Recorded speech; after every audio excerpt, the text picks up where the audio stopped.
Hello everyone, so this video is going to be covering myoglobin and hemoglobin.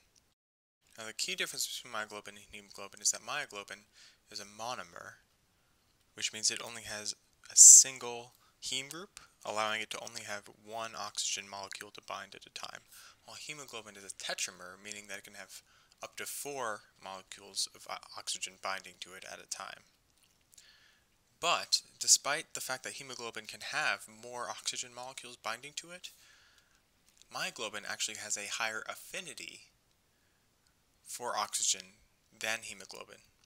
So that means that preferentially oxygen is going to go to myoglobin if it has the choice between the two.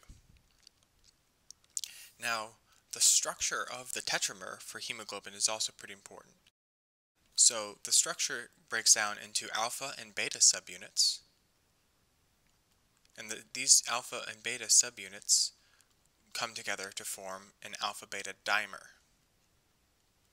And this dimer essentially will find another dimer of itself, and they will combine to form the tetramer. Now the tetramer from the two dimers is formed via ionic and polar interactions, while the dimer between the two alpha and beta subunits is formed via hydrophobic interactions. And the hydrophobic interactions are much stronger than the ionic or polar interactions. Now, knowing this structure is important because hemoglobin actually has two conformational states.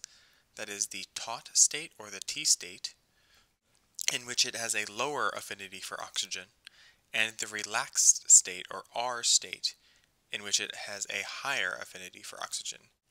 These four symbols represent the 4 subunits of the tetramer.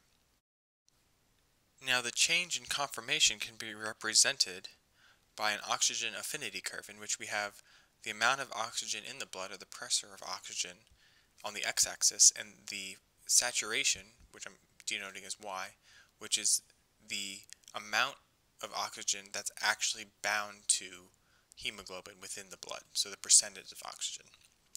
So this curve ends up being sort of a sigmoidal curve normally, something like this, and then it trails off near 100% because you can't get any higher than that.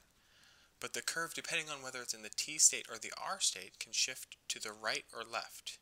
So in the case that the affinity is decreasing, you have a right shift, or a shift to the right. In the case that the affinity is increasing, you have a shift to the left, like this. And all of these will go to 100% eventually. There are many different conditions that are responsible for causing a right or left shift, respectively. So in terms of decreasing affinity, or a right shift, for oxygen, we have the following conditions of an increased hydrogen concentration, or also known as a decrease of pH. Both are equivalent because pH is going to be the negative log of a hydrogen concentration. We can have an increase in CO2 because CO2 is negatively cooperative.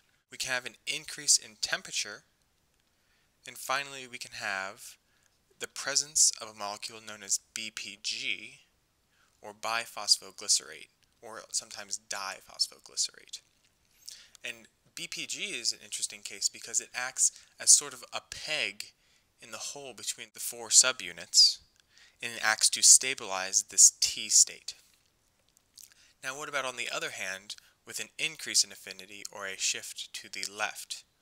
Well, in the case of an increase in affinity, we can do the inverse of many of the things that decreased affinity. So we can have a decrease in hydrogen concentration. We can have, instead of saying a decrease of CO2, we can say an increase in O2.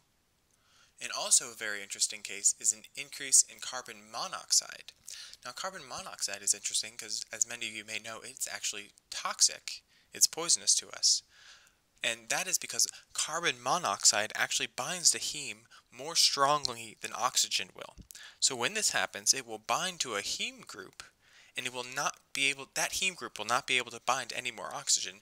And at the same time, because it causes an increase in affinity, all the other oxygens on the rest of the tetramer will not be able to be released. This effectively ruins that hemoglobin molecule because it's no longer to release the oxygen that we've gotten from the lungs.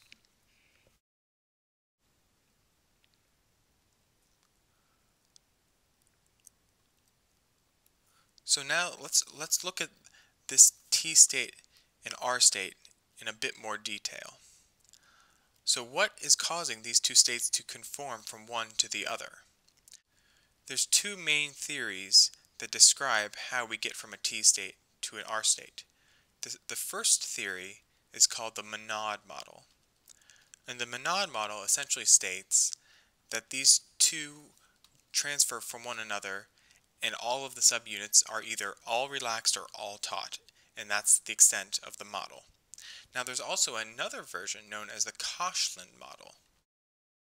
And in the Koshland model, we have something not so different, except that instead of having an all or nothing sort of approach, we may have one or two of the subunits being in the taut state while the rest are in the relaxed state, as a sort of transition period as we get to having all of them either being all taut or all relaxed.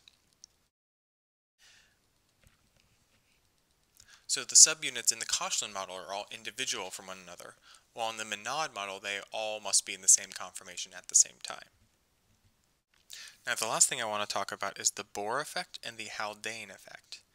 Now the Bohr effect has to deal with how hydrogen concentration affects oxygen affinity to hemoglobin, while the Haldane effect is discussing how CO2 concentration is going to be influencing oxygen affinity towards hemoglobin. Now these two are actually very closely related, however, because of how our physiology works out. So when we're exercising, we're going to have an increase in CO2 as well as the production of water from respiration. And H2O and CO2 can combine together to form carbonic acid, which is H2CO3. Now carbonic acid, however, can disassociate from itself, and it will end up forming hydrogen, and it will also form bicarbonate, which is HCO3-. And so you can see how we have now hydrogen as well as CO2, both of which are responsible for a decrease of O2 affinity.